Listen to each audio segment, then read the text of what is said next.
Assalamualaikum warahmatullahi wabarakatuh. Selamat pagi anak-anakku yang soleh-soleha. Bagaimana kabarnya hari ini? Semoga kita semua selalu sehat dan dalam lindungan Allah Subhanahu wa Ta'ala. Bertemu kembali di pertemuan ketiga dalam pembelajaran PPKN kelas 7 bersama Ibu Yuci. Tetap semangat meskipun kita belajar di rumah. Sebelum pembelajaran kita mulai, kita baca basmalah bersama-sama terlebih dahulu. Bismillahirrahmanirrahim. Semoga apa yang kita pelajari hari ini menjadi manfaat untuk kita semua. Minggu yang lalu kita sudah belajar tentang rekonstruksi BPUPKI. Masih ada yang ingat nggak apa tujuan Jepang membentuk BPUPKI? Ya, betul sekali, 100. Kalian hebat. Jadi, Jepang bertujuan membentuk BPUPKI adalah untuk menarik simpati rakyat Indonesia karena pada saat itu Jepang butuh dukungan rakyat Indonesia dalam Perang Dunia Kedua. Hari ini kita lanjutkan materinya, yaitu merekonstruksi perumusan Pancasila sebagai dasar negara. KD yang akan kita pelajari masih sama dengan minggu yang lalu, yaitu menganalisis proses perumusan dan penetapan Pancasila sebagai dasar negara. Kemudian KD keterampilannya adalah menyajikan hasil analisis proses perumusan dan penetapan Pancasila sebagai dasar negara. Tujuan pembelajaran kita hari ini adalah 1. Membaca dialog para pendiri negara, 2. Menganalisis dialog para pendiri negara, 3. Mengecek usulan dasar negara oleh tokoh-tokoh pendiri negara, yang keempat adalah membuat laporan rekonstruksi proses perumusan Pancasila sebagai dasar negara. Berikut ada 2 gambar yang Ibu sajikan, kalian bisa perhatikan ada gambar 1 dan gambar 2. Kalian bisa membandingkan nggak kedua gambar tersebut? 1 itu rumah dalam kondisi miring, gambar 1. Tidak kuat karena pondasinya tidak kuat mengakibatkan rumah miring dan dapat roboh.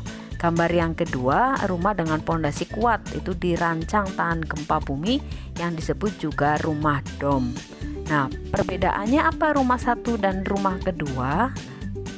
Nah, ini sama juga dengan suatu negara, bahwa sebelum terbentuknya suatu negara diperlukan yang namanya dasar negara sebagai pondasi negara.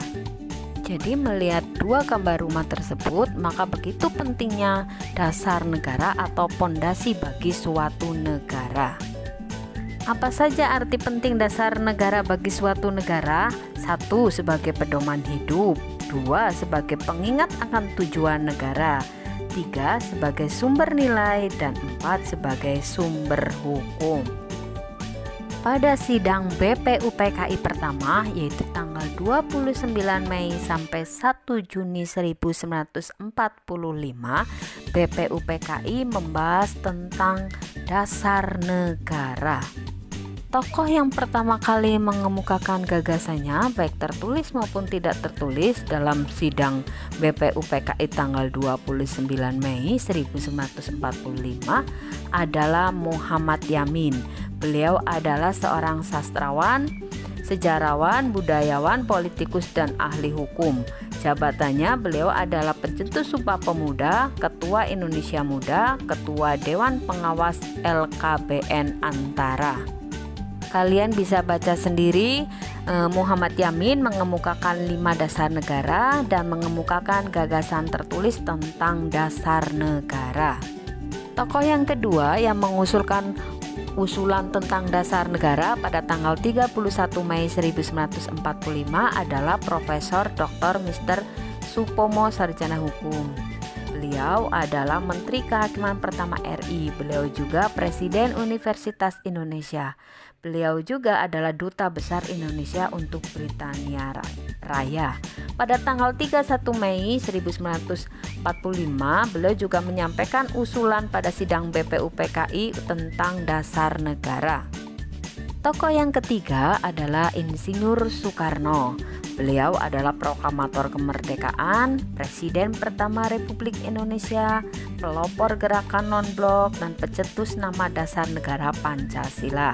Pada tanggal Pada tanggal 1 Juni 1945 dalam sidang BPUPKI, beliau menyampaikan usulan yang pertama adalah Ekasila, ada Trisila, dan ada Pancasila.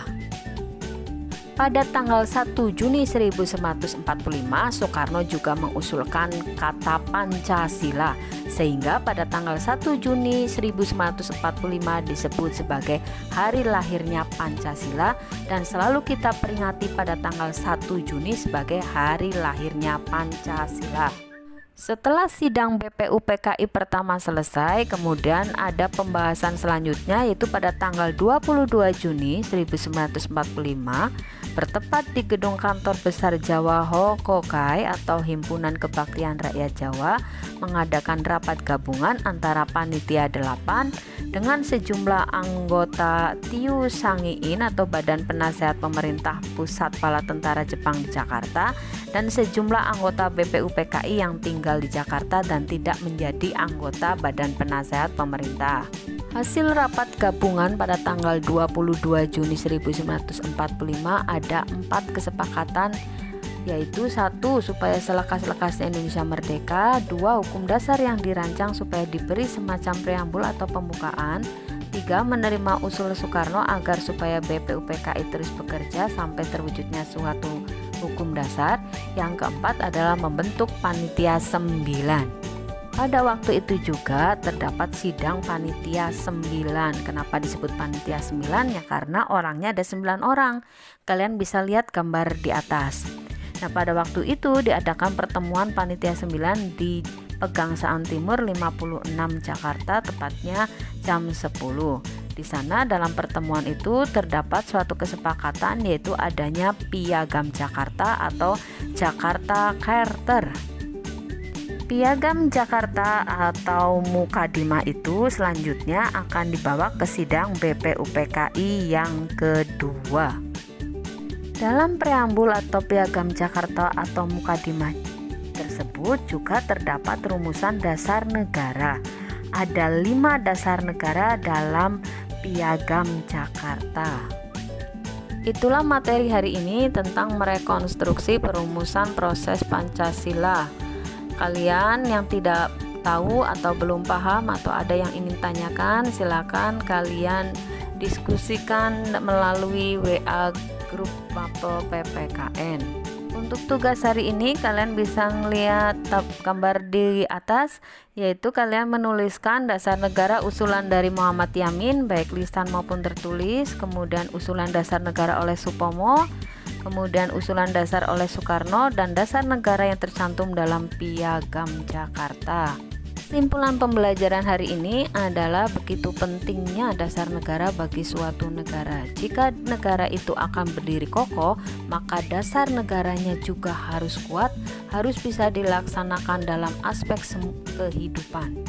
Kesimpulan yang kedua adalah bahwa perumusan dasar negara Indonesia dibahas dalam sidang BPUPKI pertama, dan ada beberapa tokoh yang terkenal. Ada 3 tokoh yang mengusulkan usulan dasar negara, yaitu Mr. Muhammad Yamin, Mr. Supomo, dan Insinyur Soekarno. Itulah yang dapat Ibu sampaikan. Tetap semangat meskipun kita belajar di rumah, selalu sehat, tetap jaga kesehatan dengan mematuhi protokol kesehatan. Selalu berdoa semoga pandemi ini cepat berlalu. Amin. Terima kasih. Alhamdulillah pembelajaran telah selesai. Wassalamualaikum warahmatullahi wabarakatuh.